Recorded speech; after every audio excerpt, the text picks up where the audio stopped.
مساء الفل. من الواحد وهو صغير كده في تفكير بيجي في دماغي او هاجس كده، يعني احنا ليه ما عندناش محترفين؟ احنا ليه ما عندناش مثلا 30 40 لعيب بيلعبوا بره؟ احنا ليه ما عندناش مثلا 10 لعيبه في الدوري الاسباني، على 5 في الانجليزي، على 7 في الايطالي، على 5 6 10 في الالماني؟ ليه احنا مش كده؟ ليه احنا مش زي دول شمال افريقيا؟ ليه احنا مش زي الجزائر وتونس والمغرب؟ طب دول احسن مننا؟ اه احسن مننا. طب ليه احنا برضو مش زي افريقيا؟ ليه مش زي نيجيريين والسنغال وكوت ديفوار؟ ليه مش مرمين مش مرمين في اوروبا؟ ليه احنا مش كتير؟ ليه احنا حتى المحترفين اللي عندنا مستوياتهم قليله؟ تلعب في دوري يوناني، على ايطالي دوري درجه تانية، على انجليزي دوري درجه تانية، على مش عارف ايه. ليه؟ ليه طول عمرنا كان اقصى طموحنا قبل صلاح؟ طبعا سيب صلاح على جنب عشان دوت راجل، ده فلته مش هيجي زيه تاني دلوقتي في الوقت الحالي، يعني مش هيجي زيه غير بعد كام سنه. كنا فرحانين بمين احنا؟ ميدو، احمد حسن، هاني رمزي. كام لعيب دول كده، هم دول كانوا ايه مسيطرنا بره احنا صغيرين. هم الكام لعيب دول كده اللي كانوا عاملين حس بره يعني. لكن دلوقتي بقى مين؟ مفيش غير صلاح بس، انني يعني ها شويه. تريزيجيه كنا حاطين امل عليه وراح. رمضان صبحي راح. امام عاشور ما كملش 3 4 شهور وراح. وغيرهم بقى، وفشل بقى شيكابالا على صالح جمعه، على ابراهيم سعيد، على عمرو زكي، عد عد عد كتير كتير كتير، كل دوت فشل فشل فشل. ليه احنا بقى بنفشل في الحاجات دي كلها؟ في شويه اسباب كده ممكن نتكلم فيها مع بعض. اول حاجه اللغه. احنا عندنا لعيبه تطلع بره زبول وما يعرفش غير زبول والجون وسانكيو وماني، ما يعرفش اي كلام تاني. فدي اول مشكله. تاني مشكله ايه؟ مشكله الغربه. انا بعيد عن اهلي وبعيد عن اصحابي ومش عارف ايه، ويرجع اجازه يتوحش العط بالليل بعد التمرين وعايز يخرج وعايز يتفسح وما اعرفش ايه، يروح ايه؟ ما يرجعش تاني. دي تاني مشكله. تمام. تالت مشكله، مشكله الجسمانيه. احنا عندنا يعني التكوين الجسماني للعيبه او التهيئه الجسمانيه للعيبه من وهي صغيره بايظ. ككثافه عضليه، ككثافه عظم، مفيش. يعني احنا بنطلع بره بنتاكل، مش اقوياء زي بتوع افريقيا ولا شمال افريقيا، عظم كده ناشف وعضلات. لا احنا مفيش خالص. رابع حاجه، اخلاقيا. احنا بنطلع بره بنبقى فلتانين فبنبوظ خالص يعني. نقعد لنا كام شهر كده نشوف الدنيا بره خلاص كده الموضوع فلت مننا وباظ واللعيبه باظت خلاص. طيب، يتعالج ازاي الكلام ده كله؟ في جزء كبير على اتحاد الكوره وجزء كبير على الانديه. جزئين، هي موازنه كده او ايه، توازن كده، اتحاد كوره وانديه. طيب يتحل الموضوع ده ازاي؟ ممكن يعني اقتراحات بسيطه يعني. ممكن لو احنا بنتكلم مثلا عن اللغه، ان في اهم حاجه عندنا اللي هي الايه، الناشئين، المنتخبات، مثلا المنتخب تحت 17 والمنتخب الاولمبي مثلا.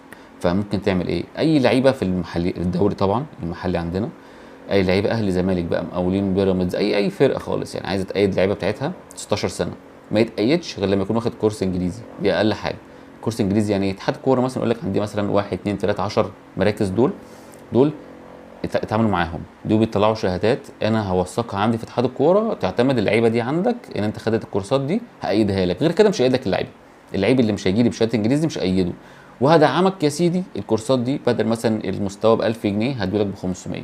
واعمل لك تدرج كده، عشان تقول لي الانديه كلها معاش فلوس، اعمل لك تدرج في مركز ب 1000، مركز ب 500، مركز ب 200، اعمل لك تدرجات كده وانت روح اللي انت عايزه.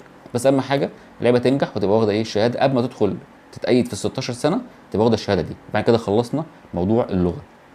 طيب موضوع الجسمانيا او التكوين الجسماني بتاعنا، اتحاد الكوره برضو مشكورا ممكن يعمل هيئه او يعمل لجنه تنزل على الانديه، تراجع بقى اللعيبه من اول امتى، 13 سنه، 12 سنه، 14 سنه، تعمل لهم كشف دي على التمارين اللي بتتعمل ليهم وعلى التغذيه اللي بتتعمل ليهم في الانديه، ويشوف اللعيبه دي، الانديه دي ماشيه صح على النموذج او على القرارات اللي متحطه من اللجنه الطبيه دي اللي يمشوا عليها الناشئين ولا لا. تقيس لهم بقى كثافات بقى العظم على العضلات، وتشوف الجسمان كده ده هيكمل، عشان لما يوصل مثلا 17 سنه 18 سنه يبقى خلاص يعتمد عليه بره، يبقى يتكمل عليه بره زي صلاح كده، كان جسمانه كويس وتكمل عليه بره. فانت بتبني اساس، الاساس صح بتشتغل عليه بعد كده صح. دي تاني حاجه موجوده. طيب تالت حاجه اللي هي كانت ايه، الغربه ومش الغربه والكلام ده كله. طيب اتحاد الكوره يعمل ايه؟ ممكن يعمل يعني مكافاه لاول 5 انديه في الدوري، ياخدهم يعمل لهم معسكر بره كل سنه كده. من اول 14 سنه مثلا 15 سنه ياخدهم يعملوا معسكر بره، مش لازم في حتت غاليه، اوكرانيا، اي بلد بره في اوروبا او في اسيا، اي حاجه، بس يعودهم على السفر. يعودهم على الغربه. مفيش حد بيتعود على كده غير بتوع المنتخبات بس، لكن اللعيبه التانيه ما بيشوفوش الكلام ده خالص. فممكن اول 5 فرق انا هصفر، كل 5 فرق يطلعوا اصفرهم بره معسكرات كل سنه.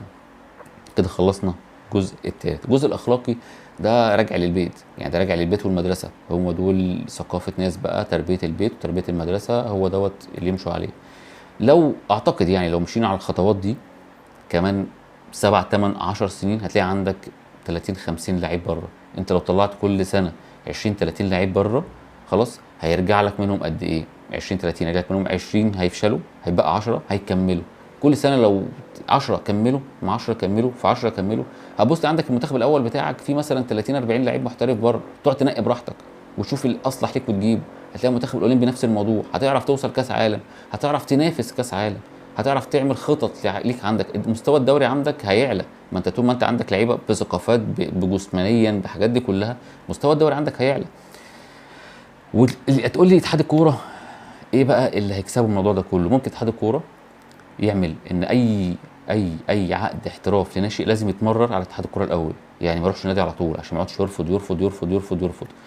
فاي حاجه تعدي على اتحاد الكوره الاول، وبعد كده اتحاد الكوره هو اللي يوجه للانديه ويوجه الدوريات اللي هي ايه الصح. يعني ما يجيش مثلا ايه دوري يوناني، دوري افغاني، ما مش هنودي اللعيبه بتاعتنا في الدوريات دي، احنا نحاول نعمل تصنيف كده للدوريات اللي اللعيبه تطلع فيها، غير كده ما نطلعش عشان يعني ملاش لازمه يعني. والعائد اللي هيجي من اللاعب ده اتحاد الكوره ياخد منه 25% 20% نتيجه الاشراف اللي حصل والتدريبات اللي حصلت والدعم بتاعت الكورسات الانجليزي مثلا والكلام ده كله، ياخد مثلا 20% منه، والباقي للنادي، والنادي بقى يحط بقى اعاده بيع مره واثنين وثلاثه براحته. اعتقد لو الحاجات دي كده ناس فكرت فيها واتطبقت، ممكن كمان مثلا 10 سنين نلاقي عندنا لعيبه كتيره محترفين بره. يا ريت ان شاء الله. شكرا.